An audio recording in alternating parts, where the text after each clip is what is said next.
Well, good morning. I'm Colin Crawford. I'm the President and CEO of Mac Publications. This is an exciting, newly formed joint venture between Ziff Davis and IDG, which is now responsible for publishing Mac Week and Macworld. And I'd like to welcome you all on behalf of the sponsors to Boston and Macworld Expo. You know, more than any other computer company, Apple continues to attract a great deal of media attention, and today is no exception. For me, and I expect for many of you, the last year in the Mac markets felt like being a bit on an emotional roller coaster. You know, highs of optimism followed by troughs of near despair as Apple wrestled with its turnaround strategy.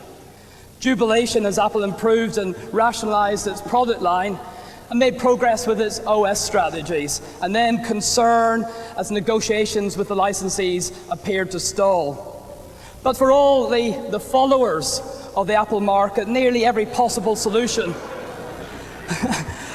every possible solution for Apple has been analyzed and dissected. There's certainly no shortage of pundits, to give advice.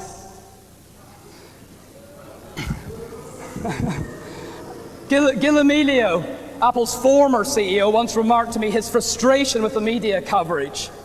My response was that Apple would be facing an even bigger problem if the media stopped caring.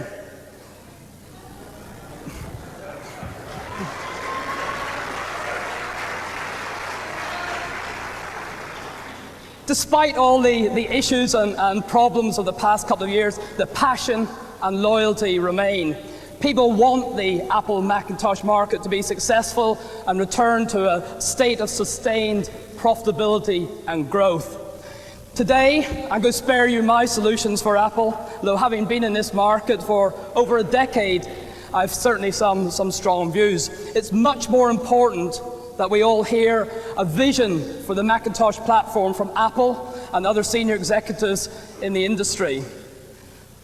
What are future plans for hardware and software? What will persuade independent software and hardware vendors that the Apple market represents a solid business opportunity?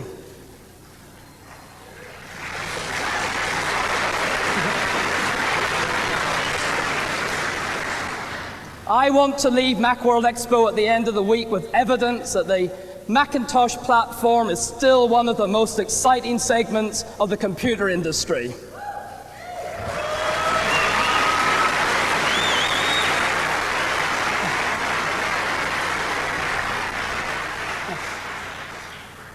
I want my belief reinforced that the Macintosh platform is not just relevant in today's marketplace, but the leading edge of technology.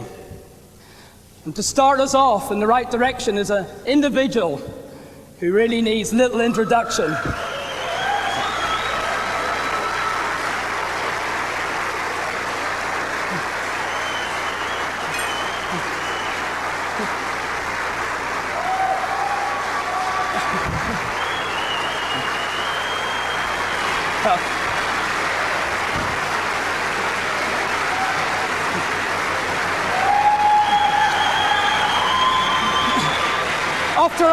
After all, Steve Jobs has been around since the very first Macintosh. So please join with me now and welcome from Apple Computer, Steve Jobs.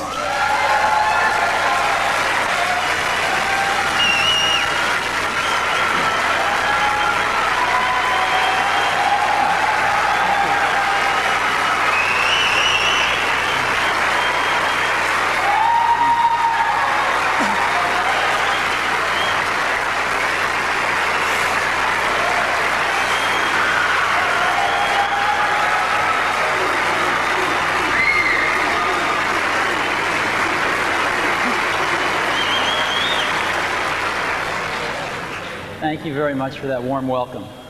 Now I guess I'm going to have to give a speech.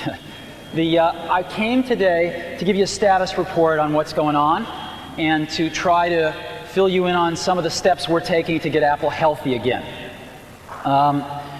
As you know, I'm the chairman and CEO of a company called Pixar, and thank you. And I, like a lot of other people, are pulling together to help Apple get healthy again, and I am extraordinarily confident that that is going to happen. Now, when I started to get involved, a lot of people gave me advice. And some of the advice that was the most popular was Apple has become irrelevant. There was a great one that was Apple can't execute anything. And another one was the Apple culture is anarchy. No one could manage it. You've read all these things in the press. And after 4 weeks, here's what I found.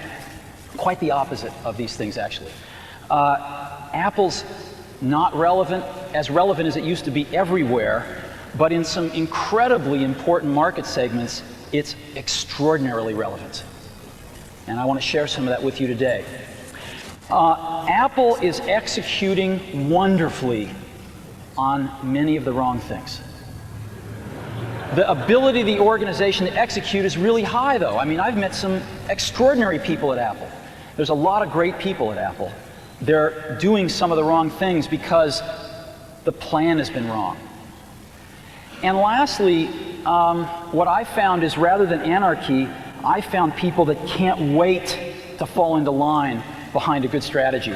There just hasn't been one.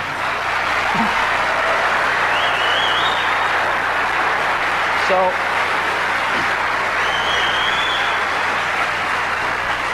what I see is the makings of a very healthy company with some extraordinarily talented people who are still just as passionate and committed to the dream of computing as they ever were, that need to come together and get a great plan and then start to execute it, and that's exactly what's been happening over the last 4 weeks. Now, what's the fundamental problem? I think the fundamental problem is a little more subtle, but I think this is a symptom, but in a nutshell,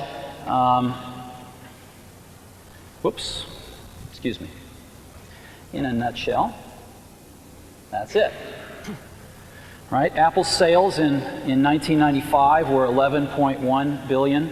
In 96 they were 9.5 billion, and in this year they'll be, 7 billion plus or minus a little bit. That's the problem, or the symptom, depending on how you look at it. And that needs to be stabilized and turned around, and people are working very hard to do that. So what are some beginning steps that we're going to take? One of the first ones has to be to start at the top. Apple's done a lot of change at the bottom, and I think this change needs to start at the top with the board of directors. Focus on relevance. Apple needs to find where it is still incredibly relevant and focus on those areas. It needs to figure out what its core assets are and invest more in them. Apple has neglected its core assets for a while. It has to forge some meaningful partnerships, not just partnerships and press releases. And it needs to define some new product paradigms. And we've got some great ideas. I'm not going to be talking about products today, though. I just want to let you know that we have some wonderful ideas that you'll be hearing about between now and the end of the year. So let's talk about some of these. Board of directors. Apple had a very decent group of people as their board of directors. They worked very, very hard for Apple, but I think with Apple in the situation it finds itself, it was time for a change. And the directors agreed with that. We have put together a new board of directors that I would like to announce to you today. There are 2 members of the prior board that we are extremely pleased they're going to stay on the new board. The first of those is Ed Woolard. Ed is the chairman and former CEO of DuPont. I've gotten to know Ed over the last several weeks, and I think he's terrific and has provided a tremendous amount of leadership during this very critical time for Apple. Next is Gareth Chang. Gareth is the president of Hughes International. Again, he's been on the Apple board for a short while, and Gareth brings a tremendous international experience to Apple, in particular in Asia, which is a very important market and a high-growth market for Apple. And then we're going to add 4 new board members. The rest of the prior board has resigned, and we're going to add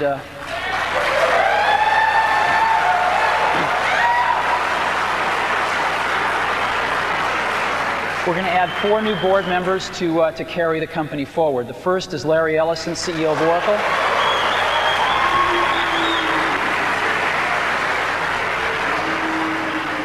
I hope that wasn't a boo I'm hearing. Larry started Oracle in his garage about a year after we started Apple. It's grown to be the second largest software company in the world. We would like to do a lot more in terms of software, and we thought having some software industry expertise would be a good idea on the board.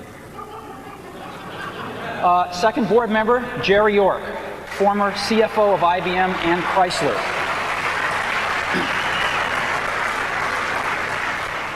Jerry did a lot of the turnaround work at Chrysler and IBM, and is extremely well known and respected in the financial community for his work. The third new board member is Bill Campbell, CEO of Intuit.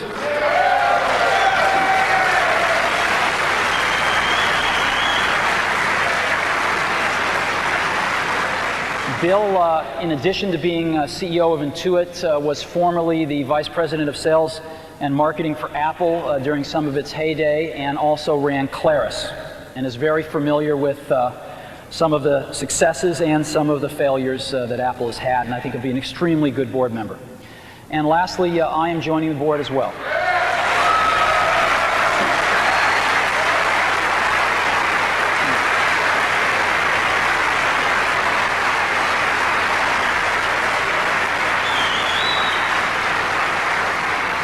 I'd like to just take a moment and thank the outgoing board members. I think it has not been an easy job to be a board member of Apple over the last few years, and these are very decent people, and they've been trying very hard to do the right thing for the company.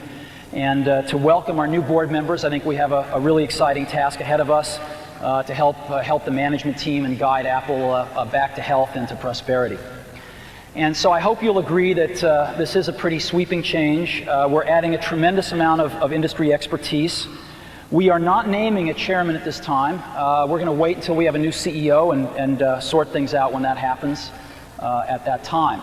Now, I put together a little video. If you'd like, I'll show it to you. That just we asked the board members a few questions, and you can just maybe get a little familiar with them. Would you like to see it? Okay. Let's go ahead and roll that. The old board has been associated with the past, and the past has been failure. The new board brings hope. The new group of people on the Apple board are all computer insiders. We've all been in the computer industry. Everyone knows that the computer industry changes at the speed of light. Now we have people who clearly can help us articulate and understand where the niches are, where Apple can compete and successfully win.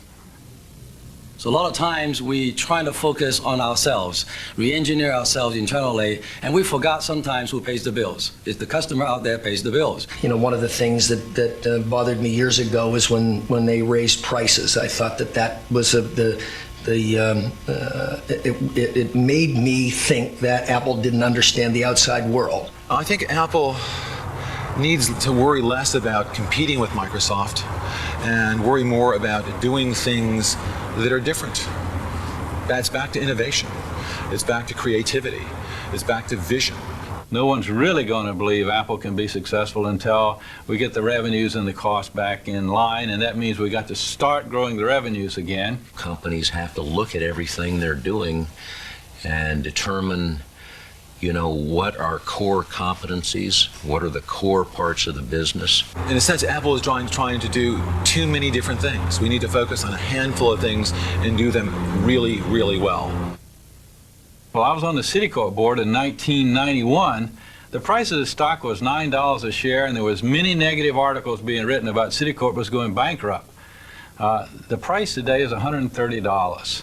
Mainly because we did the fundamental things that were necessary to focus on the customer and focus on having a highly successful business. At Chrysler, we had to take nearly $4 billion out of the cost structure to get Chrysler fully competitive, particularly with the Japanese.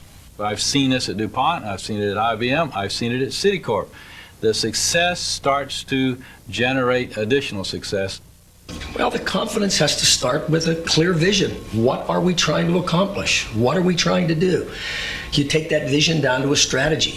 People have to look at it and say, yes, they can do that. When a company lacks the energy, you can't do anything to the company. So I think with Steve and the new board members, first thing we need to do is inject tremendous amount of new energy, new thoughts. Apple has very strong positions in two market segments. First, education, and secondly, creative content. What other computer system has 20 to 25 million loyal, enthusiastic, committed users?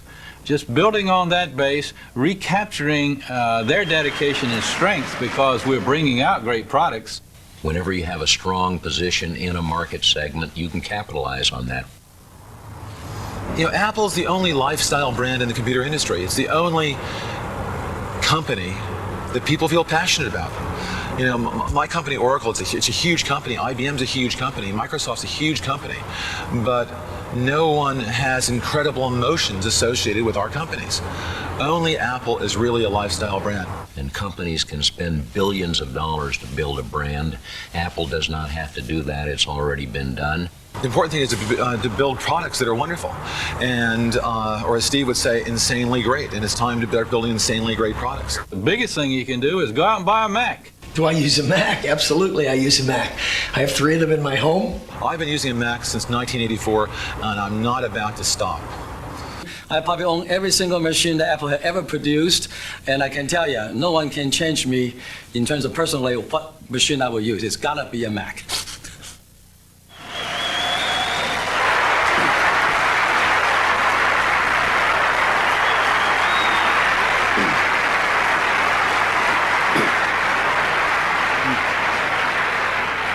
So, as you can see, this is a pretty diverse group of people, a lot of deep industry expertise who come together to say, hey, this world's a lot better place with a healthy Apple computer in it.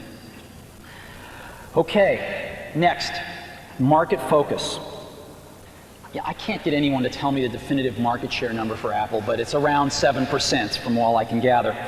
And the question is, where is Apple relevant? Where is Apple still the dominant player? Which market segments? And there are 2. The first one I call creative content. It's publishing, design, pre-press, etc. It's creative professionals using computers. And what's interesting is Apple is still the dominant market leader for creative professionals. By far. It's like 80% of the computers used in advertising and graphic arts, design, pre-press, all Macintoshes. And 64% is the best number I could find. 64% of all internet websites are created using a Mac. It's amazing.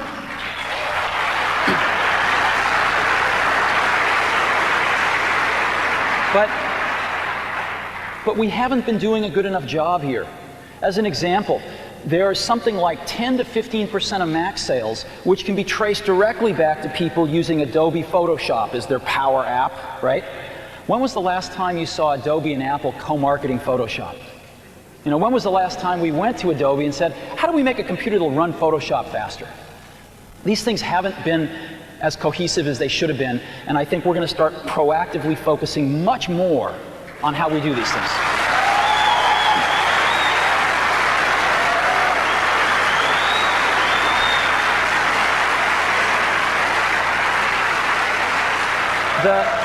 The second market is one that's very close to my heart, is education. Apple put the first computers in education. Apple did it again with the Macintosh, and Apple is still the dominant leader in education. Now, I'm going to ask you a question. Who is the largest education company in the world? Who's the largest education company in the world?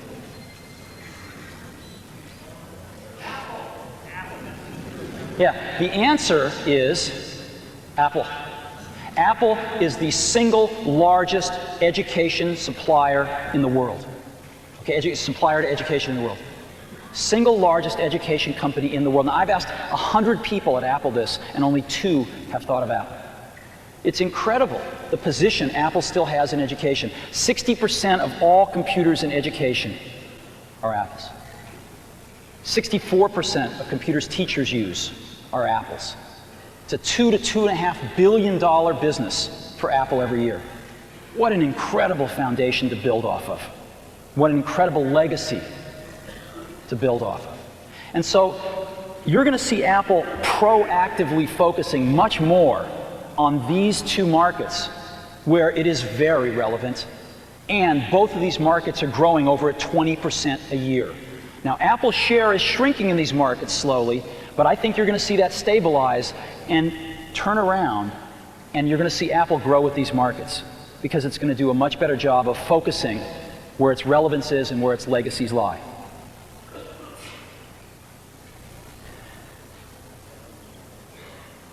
Next, core assets. As you know, Apple's greatest core asset is you all. It's the group of 20 to 25 million active users that believe that Apple products and Macintosh is still the best in the world.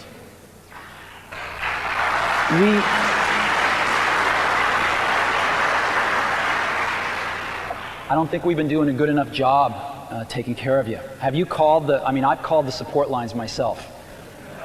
I've gotten very acquainted with the hold signal. And so I think we're going to see some changes there soon. And I apologize for anything in the past.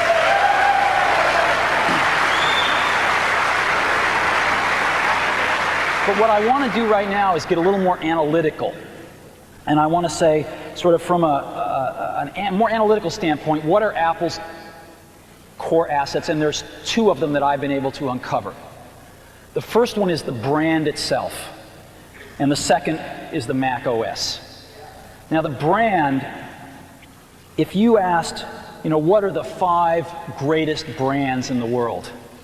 If you went out and you asked professionals this question, I think Nike would be on everybody's list, Coca-Cola would be on everybody's list, Disney would be on everybody's list, and Apple would be on everybody's list.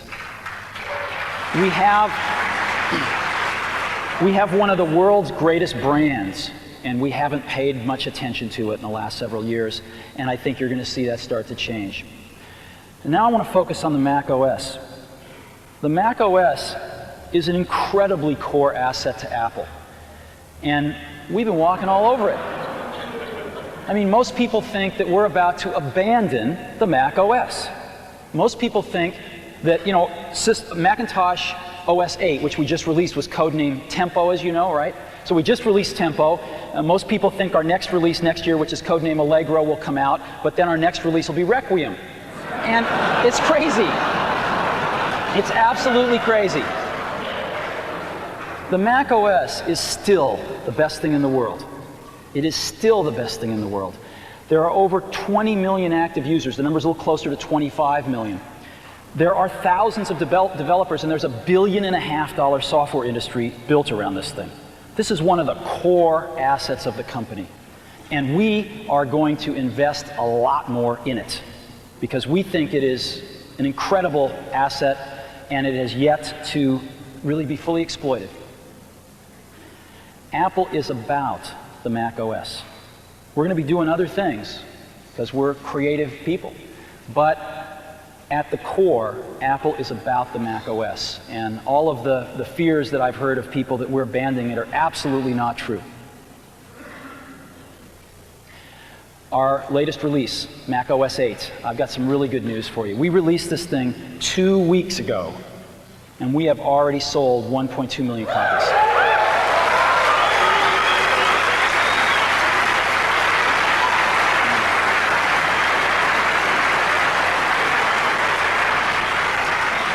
That's 4 times greater than what our forecast was. So we're scrambling to ship everything, and if it takes a little bit to get yours, please, I apologize for that, but we are scrambling. And this number's going up. It shows no sign of abating. So things are going very well with OS 8. Now, I'd like to talk about meaningful partners. Apple lives in an ecosystem, and it needs help from other partners. It needs to help other partners. And relationships that are destructive don't help anybody in this industry as it is today. So during the last several weeks, we have looked at some of the relationships, and one has stood out as a relationship that hasn't been going so well, but had the potential, I think, to be great for both companies. And I'd like to announce one of our first partnerships today, a very, very meaningful one, and that is one with Microsoft.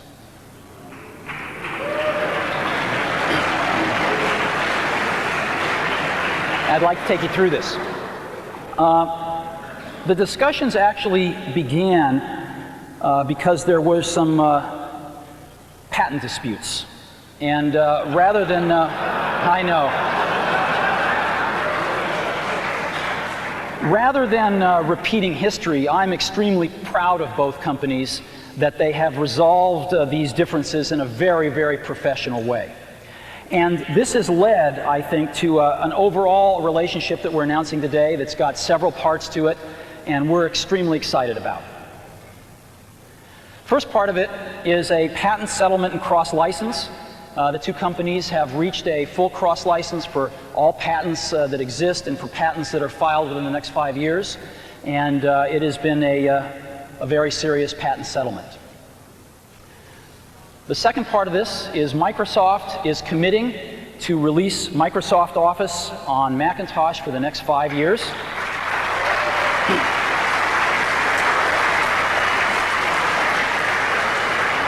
They are going to release the same number of major releases as they release on Windows during that time.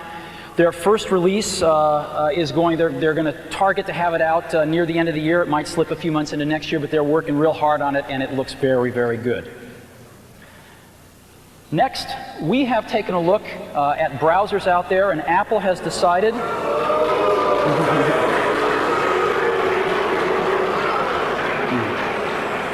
Apple has decided to make Internet Explorer its default browser on the Macintosh. Since we believe in choice,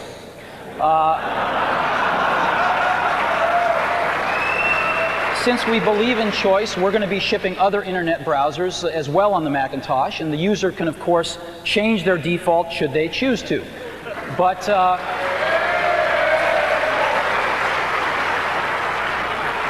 we believe that Internet Explorer is a really good browser, and we think it's going to make a fine default browser. Java. We are going to be collaborating with Microsoft on Java to ensure that we can get the best from each other and ensure that there's compatibility between our virtual machines. And we think that that will serve everybody's interests. And lastly, Microsoft is making an investment in Apple. Microsoft is buying $150 million worth of Apple stock at market price. It is non-voting shares, and they've agreed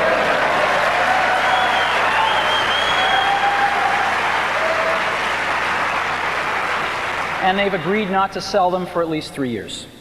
So what this means is that Microsoft is going to be part of the game with us as we restore this company back to health, have a vested interest in that stock price going up.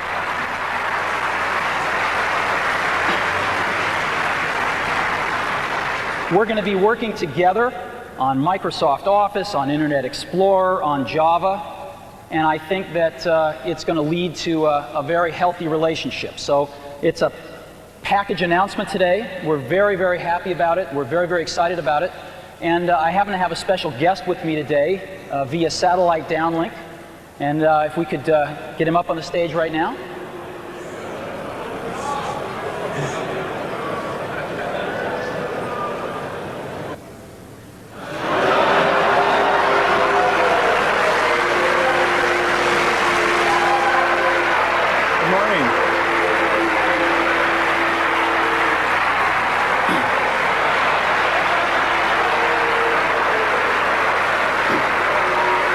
Some of the most exciting work that I've done in my career has been the work that I've done with Steve on the Macintosh. Whether it's the first introduction or doing products like Mac Excel, These have been major milestones. And it's very exciting to renew our commitment to the Macintosh. We have over 8 million customers using Microsoft software on the Macintosh. We make it very easy for people to use Macintosh to take their documents and work with all kinds of machines. We're very excited about the new release we're building. This is called Mac Office 98. We do expect to get it out by the end of this year.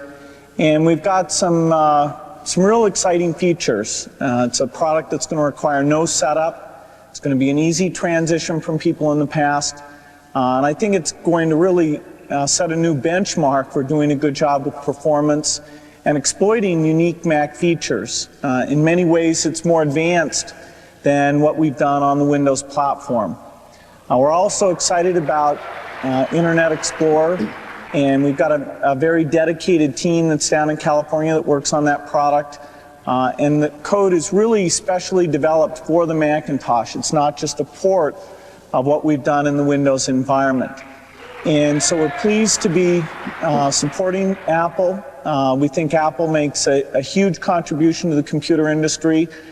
We think it's going to be a lot of fun helping out, and we look forward to the feedback from all of you as we move forward doing more Macintosh software.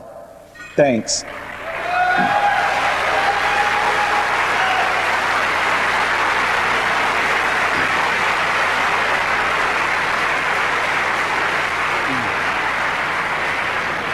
Thank you, Bill. You know, where we are right now is we're shepherding some of the greatest assets in the computer industry. And if we want to move forward and see Apple healthy and prospering again, we have to let go of a few things here. We have to let go of this notion that for Apple to win, Microsoft has to lose. Okay?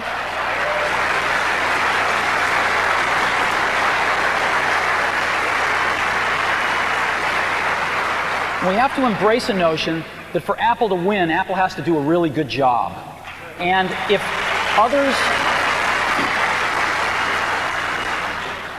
others are going to help us, that's great, because we need all the help we can get. And if we screw up and we don't do a good job, it's not somebody else's fault, it's our fault. So I think that's a very important perspective.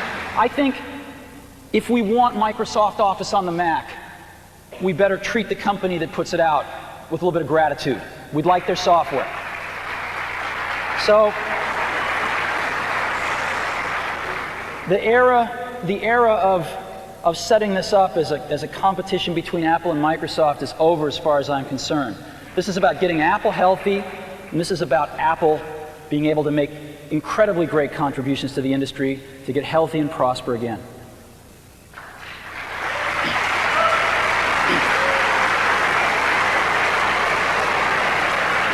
The last perspective I'd like to leave with you on this is, you know, sometimes points of view can really make you look at things differently. When you hear a new point of view, like for me, when I was looking at the statistics, and it hit me that Apple is the largest education company in the world. That was like a bolt of lightning. That's huge. What an incredible base to build off of. Another bolt of lightning is that Apple plus Microsoft equals 100% of the desktop computer market. And so, whatever Apple and Microsoft agree to do, it's a standard. And I think that you'll be seeing us work with Microsoft more because they're the only other player in the desktop industry. And I think you'll be seeing Microsoft want to work with Apple more because Apple is the only other player in the desktop industry. So I hope we have even more cooperation in the future because the industry wants it. Lastly, I want to just talk a little about Apple and the brand and what it means, I think, to a lot of us. You know, I think you always had to be a little different to buy an Apple computer. When we shipped the Apple II, you had to think different about computers. I mean, computers were these things you saw in movies. They occupied giant rooms. They weren't these things you had on your desktop. You had to think differently because there wasn't any software at the beginning. You had to think differently when a first computer arrived at a school where there had never been one before, and it was an Apple II. I think you had to think really differently when you bought a Mac. It was a totally different computer, worked in a totally different way, used a totally different part of your brain, and it opened up a computer world for a lot of people who thought differently. You were buying a computer with an installed base of 1. You had to think differently to do that. And I think you still have to think differently to buy an Apple computer. And I think the people that do buy them do think differently, and they are the creative spirits in this world. They are the people that are not just out to get a job done, they're out to change the world. And they're out to change the world using whatever great tools they can get. And we make tools for those kinds of people. So hopefully, what you've seen here today are some beginning steps that give you some confidence that we too are going to think differently and serve the people that have been buying our products since the beginning. Because a lot of times people think they're crazy, but in that craziness we see genius, and those are the people we're making tools for. Thank you very much.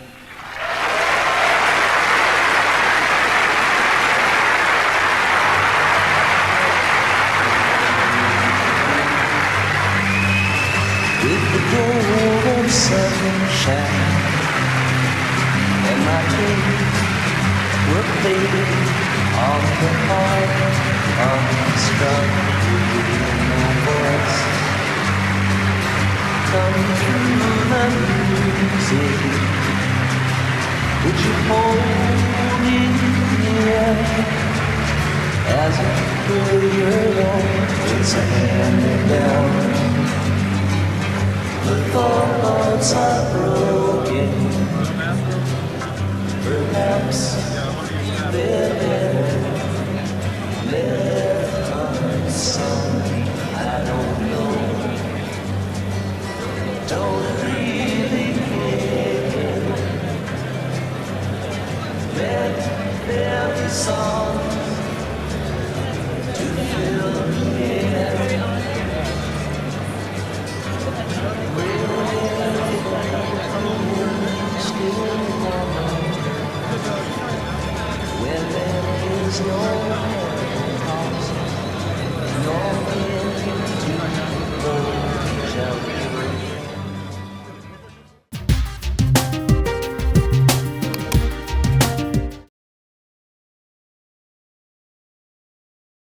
It's interesting how reality always eclipses science fiction.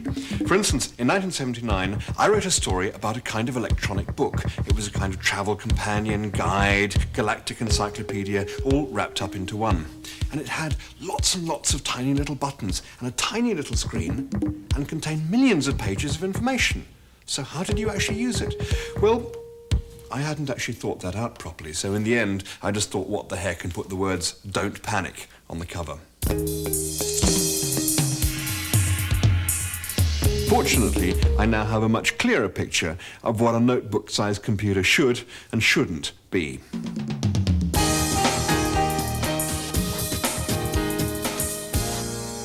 The Hitchhiker's Guide was modelled on two things that were familiar to me, the pocket calculator and the book.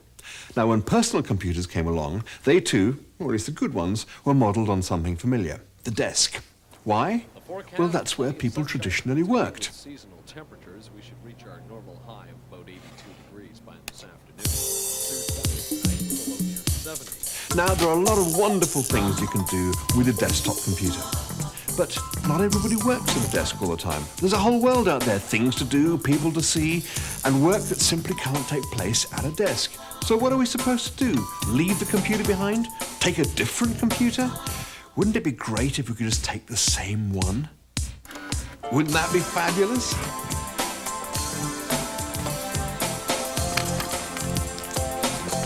Okay, Mike. Now this is the layout we talked about last week. Right. But while I was working on it, I came up with this idea. Ah, interesting. But what about the capacity? Actually, I can get in 12 more seats. I like it. Okay, let me think about it. Fabulous. Most portables are nothing more than shrunken desktops. They simply let you do the things you do at a desk somewhere else. now that we've taken our personal computers off the desktop, our ideas of what we do with them have got to move beyond the desktop as well. Hi, Andrew. This is Marla. Hey, I just found the perfect detail for the portico. I'll fax it to you tonight. When you start carrying a truly personal computer everywhere you go, it becomes an extension of your life. So, when an idea comes to you, you don't have to scratch it on the back of an envelope as a reminder to deal with it later. You can just do it now.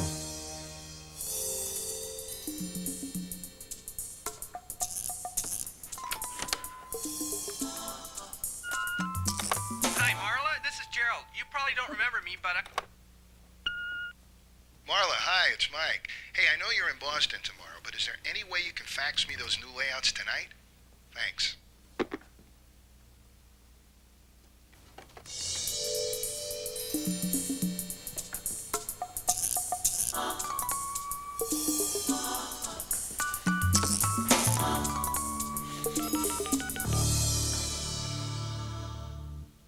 Despite reports to the contrary, not all writers are social recluses.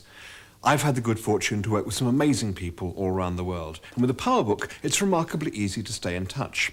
I can be at my home in the south of France and download a file from a Mac in my office in London and fax it to my publishers in New York. All I need is this. So, where's the presentation? I'm putting it in your drop folder as we speak. Oh. Okay, there it is. So this is the new pitch. Yeah, what do you think? Much better. This is great. But Jared, these guys are ready to sign. I need more than just capabilities. Hey, listen, I gotta catch a flight. But when I get to Los Angeles, I'll send you our track record of completions and the cost comparisons. They'll be in your folder by 1 o'clock. Okay, it's just that What? I just wish we could show them the Harborview project. It would really nail this deal. You know what? I think it's on the new site's video. Great. How do I get it? Well, Carol's working on it right now. I'll see what she can do. Oh, geez, Kevin, look, I really gotta go. Bye. I'll be fine, really. Any chance you can get Kevin that video by 1:30? What? What about 2:30? What time does he present? 3. Perfect.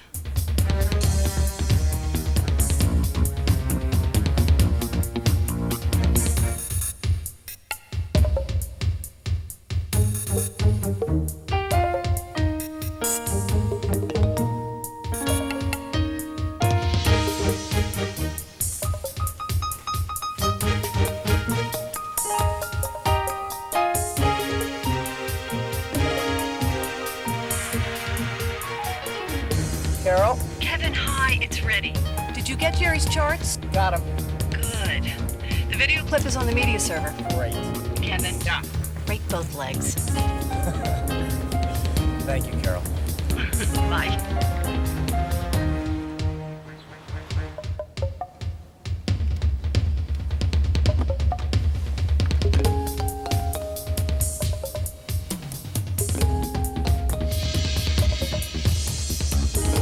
Everyone claims they can cut costs. Of course, the only way to really gauge the savings in time and money is by the quality of the building. And that, we can see here. This is the Harborview Park, scheduled to open in 1992. What we have planned is a wide-scale approach. To be truly useful as collaborative tools, portable computers should let you communicate easily with other computers, no matter where you are. I mean, what good is a portable computer if it's a major hassle to access your own network? So, I hear he got a portable computer. With his own money. Why? The company would give him one. He travels enough. He wanted a Mac. You're kidding. We're a DOS shop. How's he gonna read our files?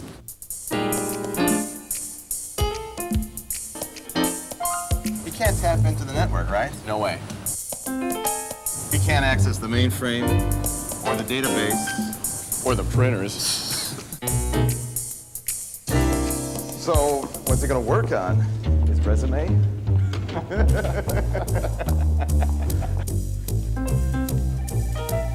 So, a new toy. Yeah. That our database? Mm-hmm. You're on the network. I can access the LAN, tap into the mainframe, send email. It's just one thing that keeps bugging me. What? This is so easy. Why do you guys put up with what you've got? Well, It's amazing how much information there is out there today. It's easy to get overloaded. But imagine using a notebook computer to gather that information quickly and easily, no matter where it exists. In this new digital world of ours, sound, video, text, graphics, color, music, all become accessible as sources of information that can be used to communicate ideas and gain a better understanding of the world around us. And when information is easy to access, you feel free to use it creatively. So you can begin to express ideas not just with words, but with images and sounds as well. So it's really giving us a new way to learn and to communicate.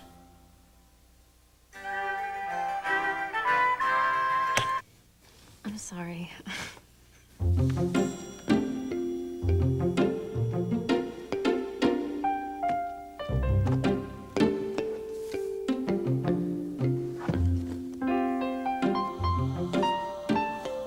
You done?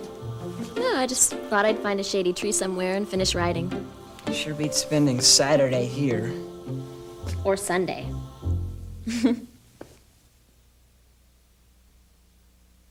Technology has done a real number on fiction. I mean, 5 years ago, this stuff was just pure fantasy.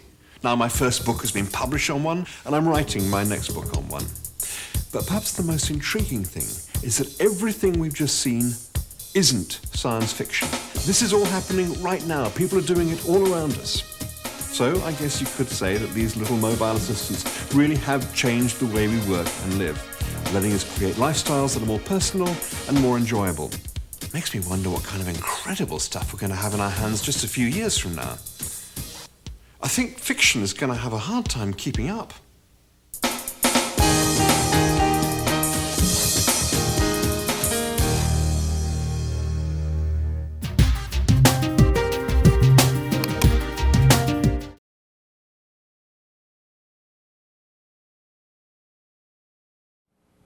I'm with Apple's advertising agency, and I remember the first time we went out to Apple and met with Burl and Andy, and Steve Jobs showed us Macintosh and told us it was going to change the world.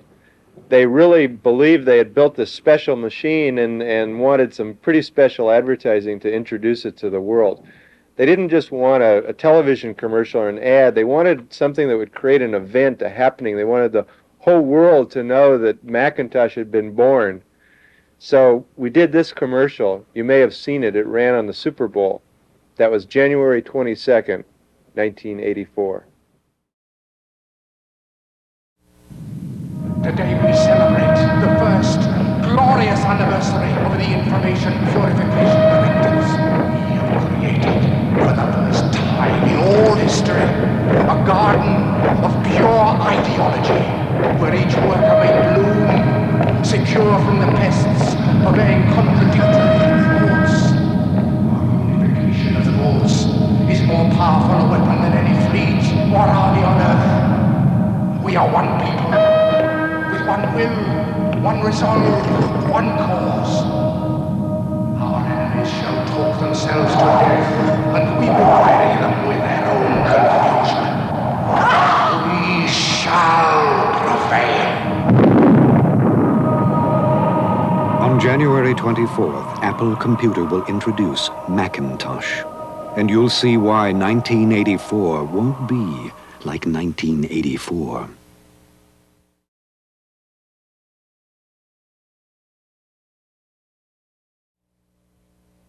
Now, I've always regarded commercials, in the entire time I've been doing commercials, I've always thought of them, because I didn't come from advertising.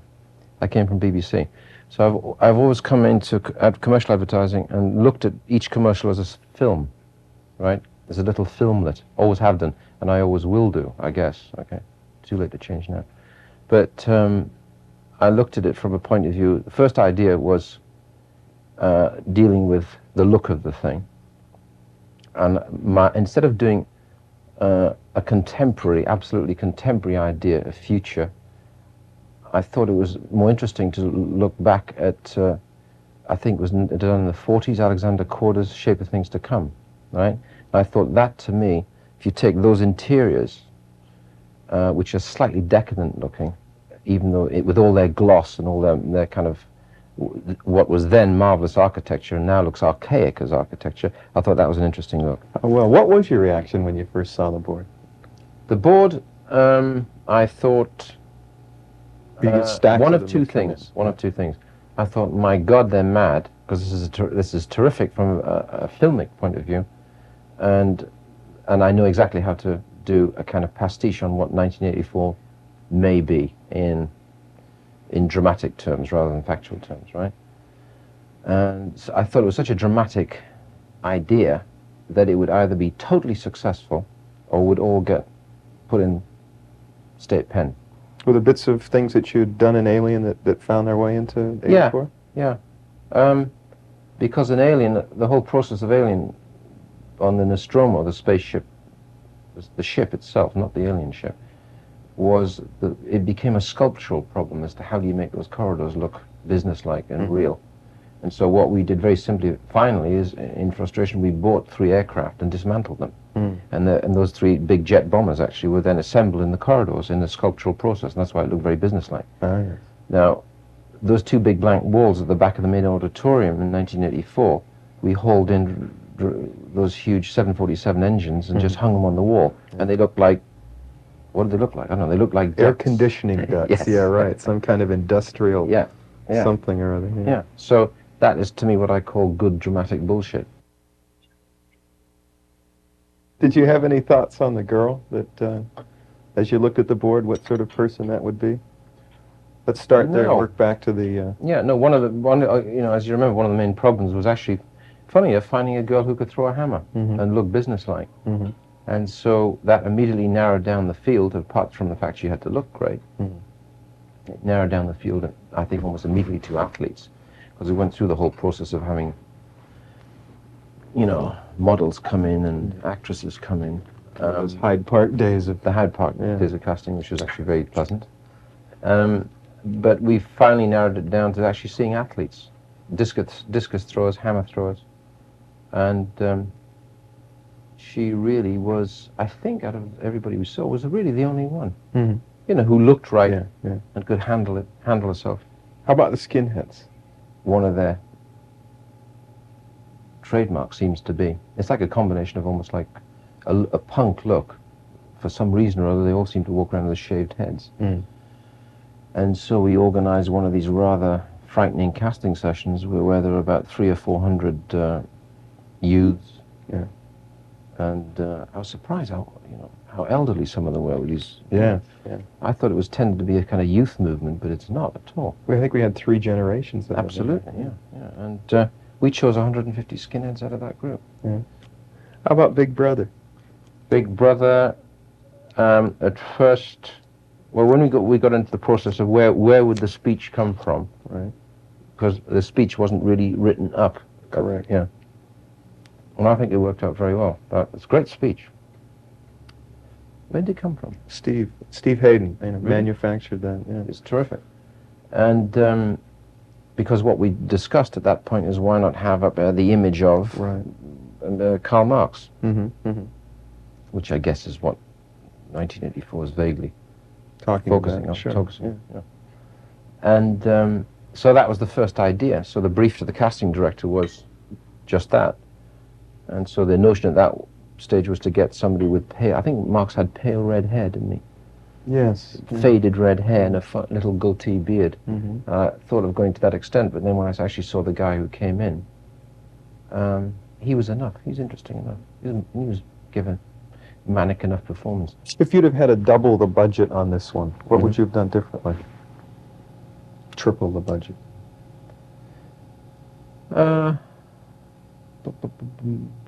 Within the same 60-second slot? Yeah. Not very much. I think we nailed it. I thought so, too. Yeah.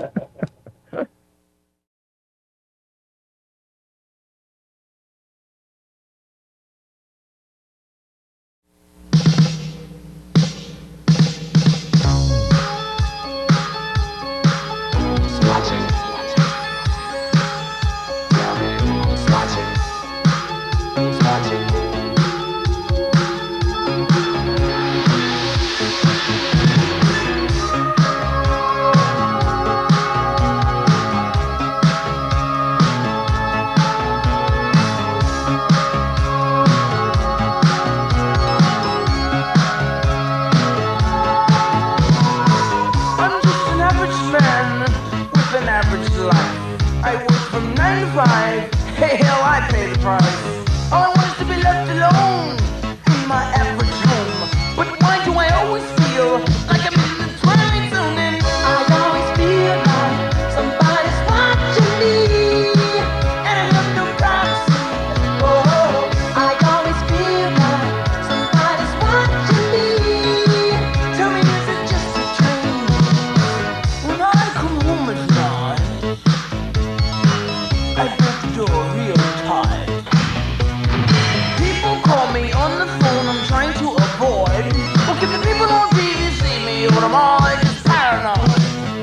When I'm in the shower, I'm afraid to wash my hair, 'cause I might open my eyes and find someone standing there.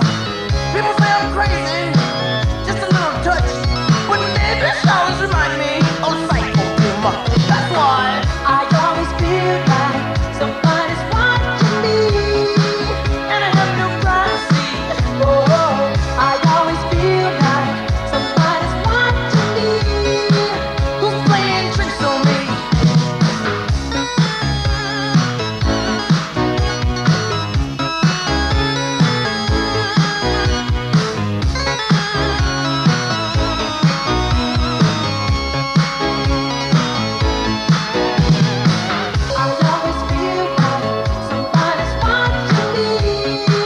And I have no privacy. Oh, I always feel like somebody's watching me. Tell me, is it just a dream? I always feel like somebody's watching me. And I have no privacy.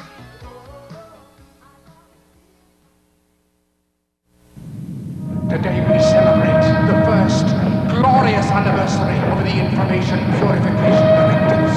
We have created, for the first time in all history, a garden of pure ideology, where each worker may bloom, secure from the pests of their contradictory thoughts. Our unification of thoughts is more powerful a weapon than any fleet or army on earth. We are one people, with one will, one resolve, one cause. Our enemies shall talk themselves to death, and we will bury them with their own confusion. We shall prevail. On January 24th, Apple Computer will introduce Macintosh. And you'll see why 1984 won't be like 1984.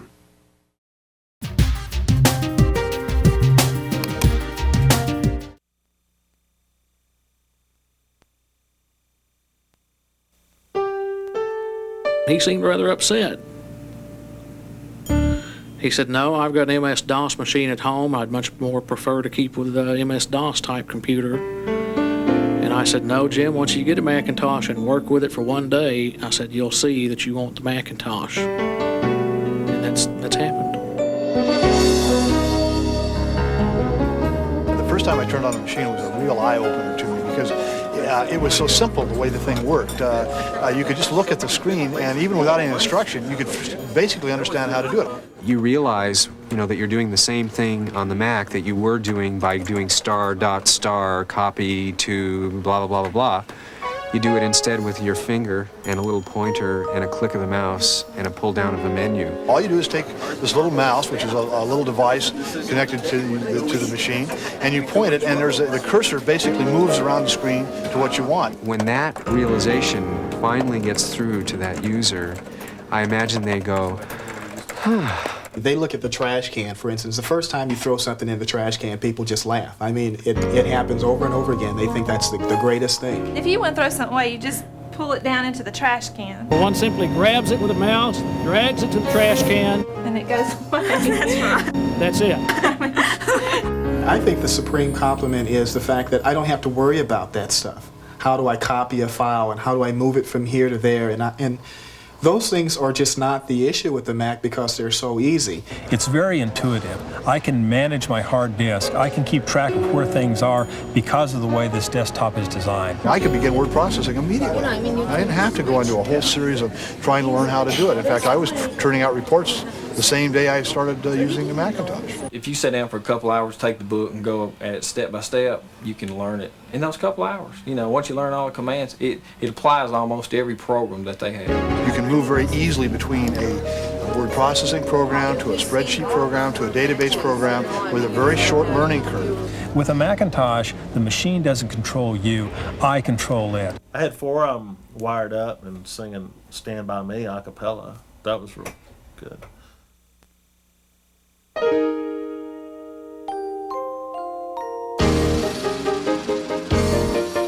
At Federal Express, I believe you can go to just about anybody that has a Macintosh sitting on their desk, and they'll tell you that that Macintosh is doing the work of 2 or sometimes 3 people. When you walk in your office, there's nobody there. When you turn that Mac on, it's like you have an assistant with you.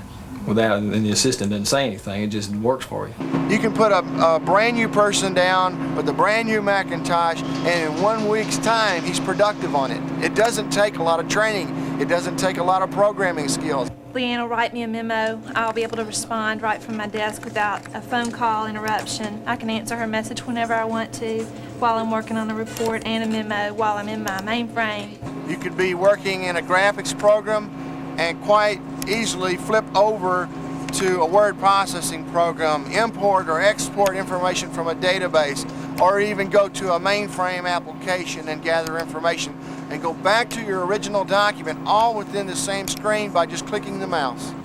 If you remove those Macintoshes from Federal Express today, the work and the productivity and the credibility that is being maintained in each department would quite literally cease to exist.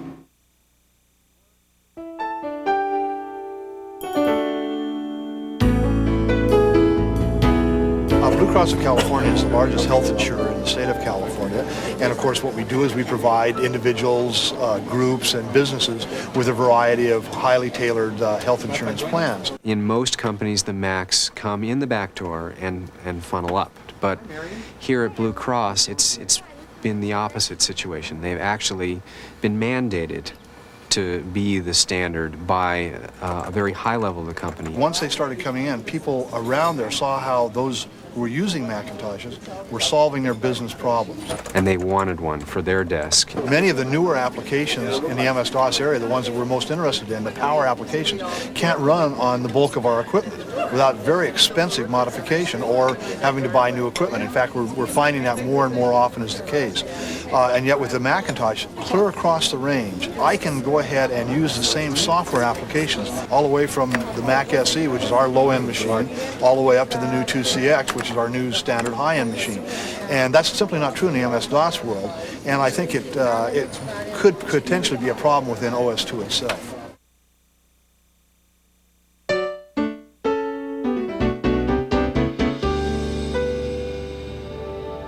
US West Direct publishes the yellow pages for Mountain Bell, Pacific Northwest Bell, and Pacific Bell. And we were doing little yellow page ads and that type of thing, and it was great.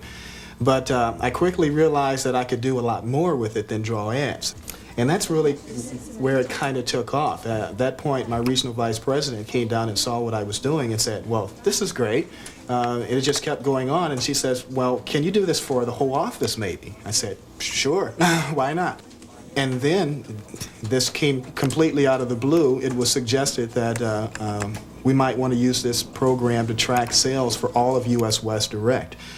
And that kind of blew my mind a little bit. I thought, well, yeah, this is great. We can do this. So now we are set up in 30 offices across the United States with relational, multi-user, remote hooked up networks, which is pretty complicated stuff. It's simple, but the sophistication is there. I think that's the part of it that really gets people excited, because you can get past that layer of technically how do I use this machine and how do I get it to do that, and you can start concentrating on all the wonderful things that it can do.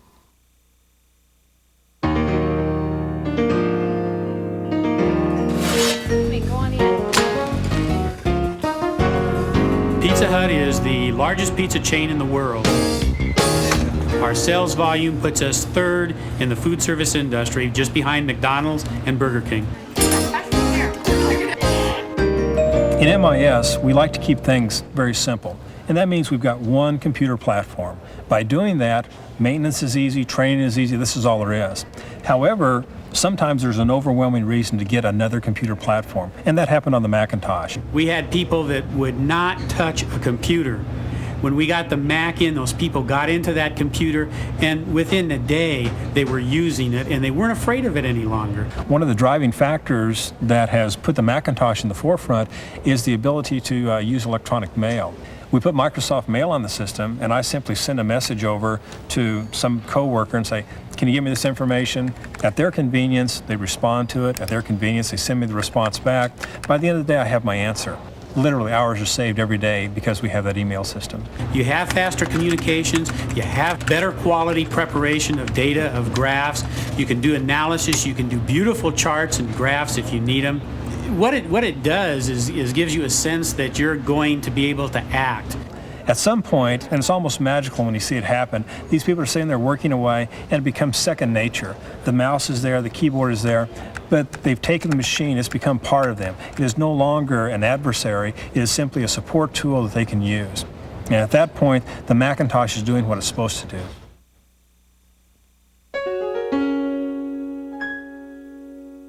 You get real dependent on your Macintosh because it becomes an extension of your own personality. People want to dress up the desktop, they name it little names, and it's, you know, it's part of you.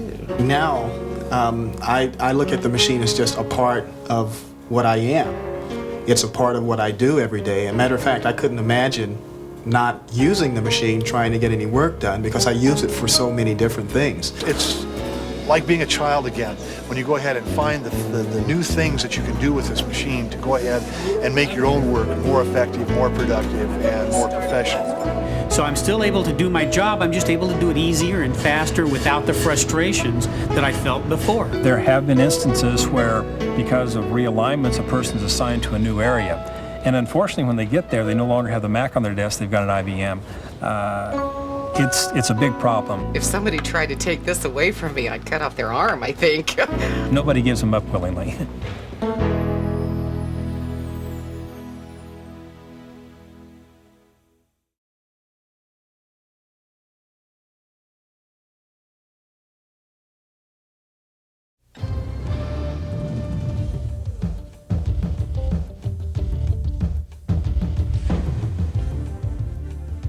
The Garrett Auxiliary Power Division of Allied Signal Corporation builds gas turbine power units for civilian and military aircraft. A lot of people don't realize that we control roughly 85% of the commercial market and 65% of the military market. So therefore, all our competition is coming after us. We feel that in order to be a premier company, that we have to stay on the edge of technology, and we have to remember that number one is customer satisfaction. Our customer is our life. Our customer is our primary focus. Like other companies, Allied Signal feels the pressure of competition to get products out faster, improve quality, and reduce costs. A network of Macintosh personal computers is helping them to reach these goals. The instructions that mechanics use to build Garrett's products are complex documents that used to take a long time to create, were difficult to update, and were sometimes unwieldy. This manufacturing engineering department, we create MOTs for the assembly line, and MOT is a manufacturing operations and tooling document. The purpose of this document is to supply instructions, views, and the tooling necessary to build an auxiliary power unit on the assembly line. Garrett's manufacturing engineers now create these MOTs in a fraction of the time. They use Apple's QuickTime and JGI's HyperCard-based application A-Plan that provides live hypertext links between still and motion images and text, giving mechanics far more detailed instructions than the paper-based system. We've replaced that system and that method with a network of Macintosh quadras displaying a simple, easy to understand, clear format of images, online text, bill of material information, inspection information, build sheet information, calculations. The list really goes on as far as the information that we've put at the fingertips of the mechanic The clearer we can display the information to the mechanic, the quicker he can build the engine, the less mistakes we make, and this improves our whole manufacturing cycle, and it lets us put a better product out to the customer, which is the ultimate goal. We'll start by creating an outline of how we would like to see that assembly go together. Then we'll go down with the mechanic with the outline, and we will videotape certain steps along the way on that assembly procedure. We'll bring that videotape up, import those images into a Canvas file or into Canvas. We'll annotate those images, place them in the HyperCard stack, the A-plan stack, add the textual information that's necessary to explain the images, import the bill of material information through the 3270 emulation card onto the draw sheet within the HyperCard application, thereby reducing that 6 month to a year-and-a-half lead time for the mechanic to get his documentation down to 2 or 3 weeks. So we've taken a average of a year out of the cycle. The advantages that we gain: 1, we have very quick update capabilities. 2, we can do online transactions. 3, we can create troubleshooting guides running video, images. 4, we have exposure to engineering documents that can be quickly updated. 5, we can communicate not only from one station to the other station on problems that may occur, but we can also communicate to manufacturing engineering who are creating the documents. Garrett's Macintosh computers can also be integrated with the IBM mainframe and digital VAX systems used for CADM and other manufacturing applications. As far as integration capability, there was no problem whatsoever. As a matter of fact, that we have incorporated a system right now that we can actually take drawings from our mainframe and pull them right into the Macintosh. This is going to be great for the cross-training of mechanics. We're expecting the cross-training procedure to take about 1/4 of the time with the Mac than it did in the past. Well, the key to why we can do what we can do really resides within the foundation of the Macintosh, and what's really built into the Mac that you don't see, the fact that the operating system is blended so well with the hardware. And when you want to do something such as viewing color 24-bit images and running live video and playing sound, you don't need to add a lot of boards. You don't need to rewrite paths and configuration routines. Before choosing Macintosh, Garrett considered a number of other systems, including mainframe systems that would have been far more expensive. The costs involved in the mainframe solution, if they would have given us the hardware, the price of the software and maintenance would have surpassed what we're going to spend on an Apple solution, lock, stock, and barrel. Apple showed us that they had a technology that could be incorporated as a software solution. The Apple solution, the Macintosh, is the best that's available. They're the leaders in the areas that we are looking at that we couldn't find anywhere else.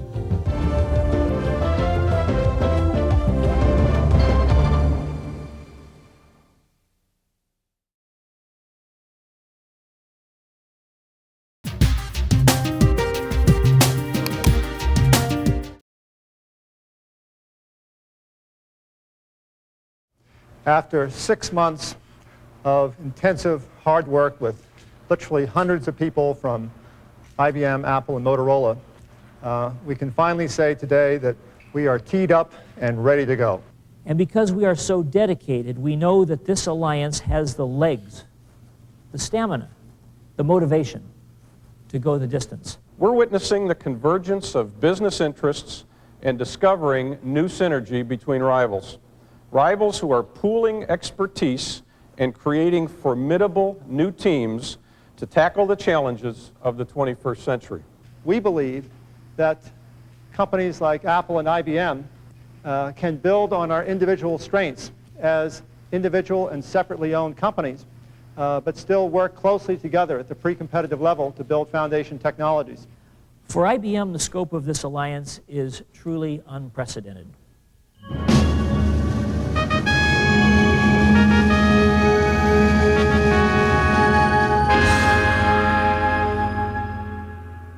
On October 2nd, 1991, Apple, IBM, and Motorola signed an historic technology alliance embracing 5 initiatives. John Sculley, chairman and CEO of Apple Computer, defined the goals of the alliance. We're undertaking 5 technology initiatives that we believe will build on the core strengths of each of our companies. IBM's solid reputation in enterprise computing and Apple's leadership in computing for individuals. And by bringing together the best technologies and some of the brightest minds in the industry, we are confident that we can expand the choices, reduce the risks, and vastly simplify customers' technology decisions.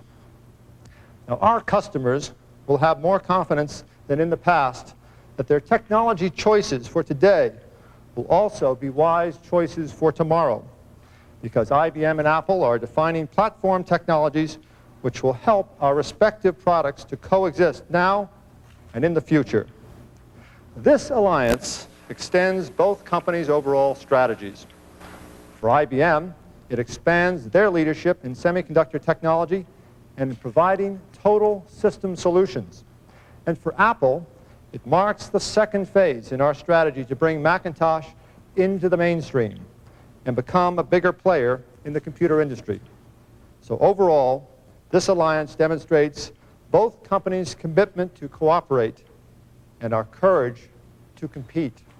And with that, I'd like to bring up someone with whom it's my honor to compete and cooperate, the president of IBM, Jack Keeler.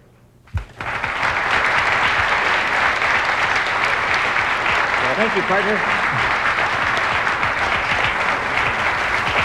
With this alliance, we believe we have the elements of truly a new era. Visionary people, state-of-the-art technologies, world-class design and manufacturing. They're recognized in 3 innovative and very successful companies, Apple, IBM, and Motorola. Apple's renowned ease of use, system software, a large applications base that commands a unique loyalty from its customers. IBM's leading-edge semiconductor technology, system software, and our unmatched experience in enterprise networking. And Motorola's strength in communications, circuit design, chip manufacturing, along with its passion for quality, a passion that we all share. By combining our expertise, Apple, IBM, and Motorola believe this synergy will open vast opportunities for the whole industry, deliver new power into the hands of users, and forever change the way that people work. And so together we announce the second decade of personal computing, and it begins today. When we look at the personal computer industry, we see 2 fundamental forces driving it. The first is the incredible advances in semiconductor technology, and the second is the latest developments in system software. Semiconductor technology and system software define essential value in computers. We know it, and so do our customers. We intend to corral these 2 forces. We want to continue to set the pace with them in hardware and in software solutions, and in doing so, strengthen our hand in this worldwide market of more than $100 billion. Now, I'd like to introduce our third partner in this very historic alliance, the president of Motorola's semiconductor product sector, Jim Norling.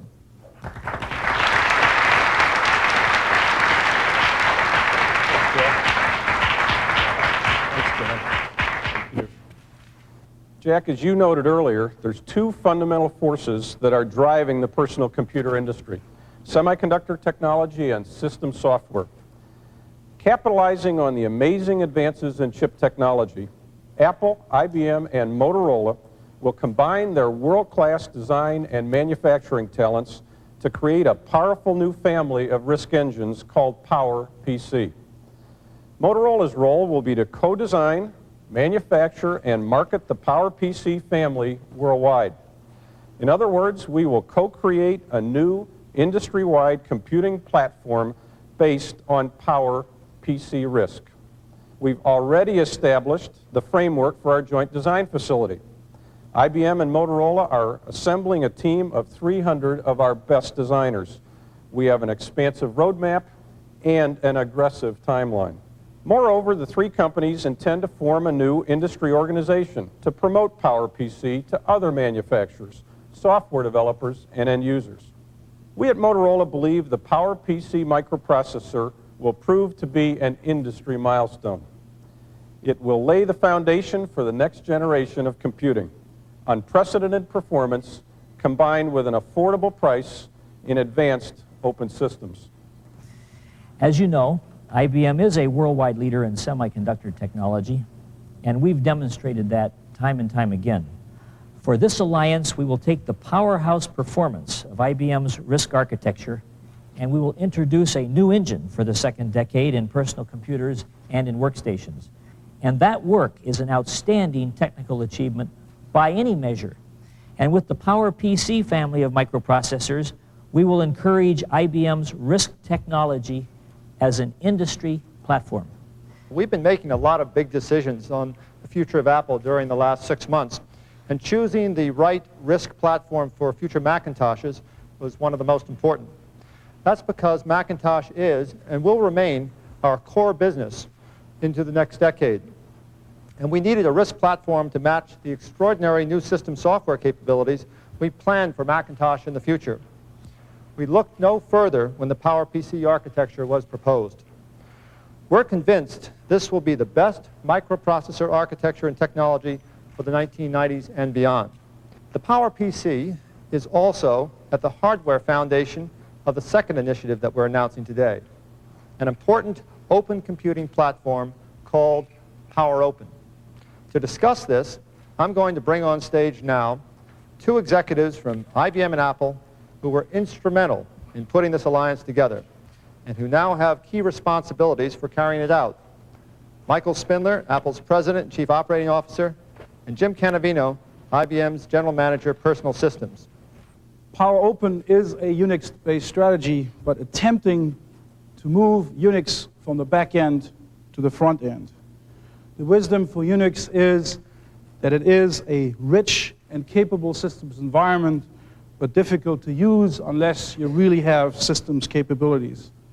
What we like to do with this, and sure we can, is create a plug-and-play Unix to give it all the power of standards and enrich it with thousands of applications out of the box. This new open, licensable, PowerOpen architecture is the most scalable enterprise systems that we can think the industry will see. The combination of our RISC architecture as the base and Apple's Macintosh interface on AIX will provide customers an unparalleled choice of solutions in this new environment.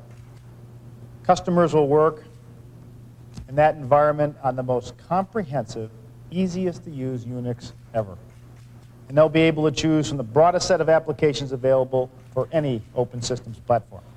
There are over 5,000 Macintosh applications available, many of them productivity apps.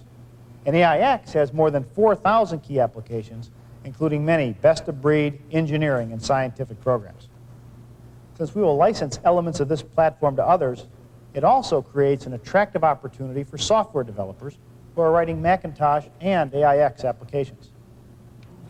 But customers will derive the greatest benefits from PowerOpen, especially customers in large organizations. Our third initiative, networking between IBM and Apple, adds more good news for large organizations.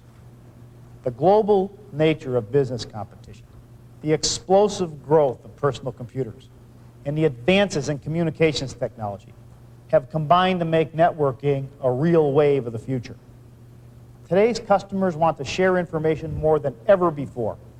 And since it's a multi-vendor world, they need to connect equipment made by many different manufacturers. Our alliance with Apple will make it possible for customers to more easily integrate Macintosh computers with IBM systems, and systems made by other companies in all types of IBM networks, enhancing our opportunity in overall enterprise solutions with our customers. While Apple and IBM will each develop and market new products for this purpose, we'll share our respective networking software technologies. For example, IBM will license Apple Talk protocols so that Macintosh, OS/2, and DOS-based computers can share files, query corporate databases, and access communication servers through a common OS/2 server. And Apple will license IBM's token ring technology for local area networks. The products that will be developed through this alliance will make Macintosh a much, much stronger client in large organizations and giving it a better integrated way into IBM network environments. It's good for Apple, obviously, and it make us a much stronger integrated systems component in IBM's enterprise-wide networks. It helps meet our goals to bring Macintosh into the mainstream of global businesses around the world. We believe it's good for IBM, too, as it extends their goal to being a total systems provider to their customers. But the group that really benefits from all this is our customers. This network initiative, and in fact the whole IBM Apple initiative, means more choice and less risk in computing investments. The last two initiatives we want to talk about today are about a future that is still being invented. They're about development of products that will define computing in the mid and latter half of the decade. While we have no intention of pre-announcing specific products, we do want to give you a sense of the direction that we're taking in two key areas of computing for the future: multimedia and object-oriented systems. Let's start with multimedia. Jim, can you reveal initiative number 4 for us? I'd be happy to, John. We and Apple have formed an independent company to be the catalyst in development of new multimedia products. Until now, computers have been at a primitive level, responding precisely to whatever question has been asked. Multimedia, as it engages our multiple senses, offers us multi-dimensional answers. It has the ability to change not only the way people use computers, but the very reasons they use computers. Between now and 1994, the industry opportunity worldwide for multimedia hardware and software is estimated at more than $60 billion. Like Apple, we have been making significant investments in multimedia technologies. But we know multimedia won't meet its potential as an integral part of computing until uniform specifications and formats are available across the industry. Software developers and those who create the content, music, animation, video, and graphics, have no single target for integrating multimedia into today's computers. So their risks have been much too high, and it's inhibited the appearance of neat new applications. We intend to change that. For example, the new company will develop uniform data formats and scripting languages and license them to IBM and to Apple and to other companies for use in their own products. So developers can concentrate on creating multimedia applications that will run on a wide variety of platforms. Now, we very much wanted a name and a logo of our new company to express the color and the vitality of multimedia. Do you remember the first time you peered into a kaleidoscope, turned its 2 cylinders, and created a multifaceted world of color and light? That's how we felt about the spirit of our new venture. And that's how we decided on its name, Kaleida, and the logo that you see here. Now I'd like to introduce the 5th and final initiative that we're announcing today, the creation of a company to launch a new software platform completely based on object-oriented technology. But what is object-oriented technology? To put it very simply, it's a system to write software that encapsulates commands into objects that can be reused, strung together, or customized very easily. And since this makes it so much easier to write software, users can expect better and better applications delivered faster and faster. Now, this is important across all computing segments, but it's especially useful in large organizations. Instead of taking a year or more to modify huge software programs, In-house developers could write very critical inventory or accounts receivable programs in a matter of weeks. That's why both Apple and IBM will use this object-oriented system in future products that we'll separately develop and sell. And that's why the company will license the object-oriented system to others in the industry.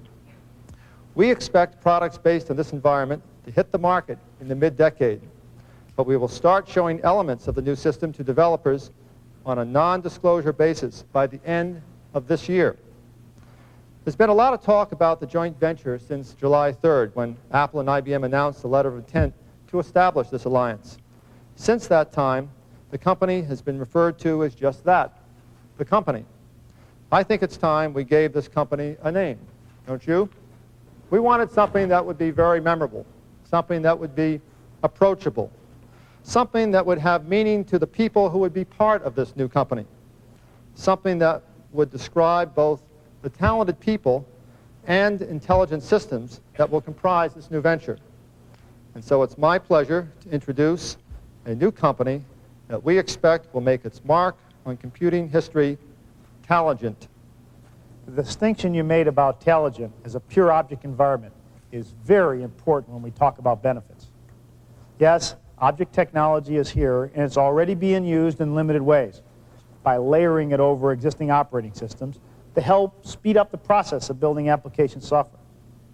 The real productivity gains by orders of magnitude, will occur when network and communications, file systems, and device drivers, which are embedded in the kernels of today's operating systems, are freed to become objects themselves. That will be the turning point for the way applications are produced, a revolution, if you will. It will not only make the process faster and cheaper, but will foster the creation of radically different types of applications. But even with the efforts of two technology leaders like ourselves, we won't arrive there tomorrow. Apple has already produced more than 1 million lines of code in this quest, a tremendous jumpstart. And IBM is providing object technologies, including extensive work on the system object models. So let's review the industry benefits of this announcement. First, better connectivity between Macintosh and IBM systems in large organizations will mean customers can have the benefit of both of our product lines without disruption. Second, the Unix operating system can expand beyond the technical community into commercial markets with PowerOpen. For the first time, an open Unix system will have thousands of productivity and Unix applications available to users, and it will be able to scale easily from desktops to large systems in enterprises. Third, the PowerPC platform will be the most widely used RISC platform in the industry. Fourth, developers will have a rich and widely adopted multimedia platform to bring their best work to market. We expect to see important new industries in consumer electronics as well as productivity devices thrive by the end of the decade. And fifth, we believe that customized solutions to complex problems will be created by the object-oriented system provided by Taligent. So those are the technology initiatives that we're unveiling today. Some will have immediate benefits. Some will realize their potential in the mid-decade. But all will be foundation platforms for computing in the 1990s. So, Jack, are we ready to officially seal the deal?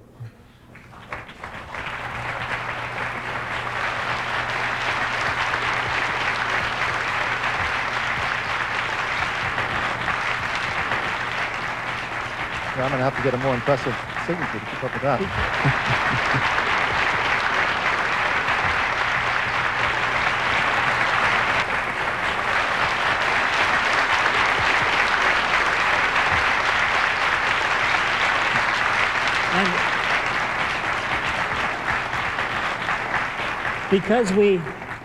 Because we feel like we have just won the U.S. Open, don't we put it over our heads now?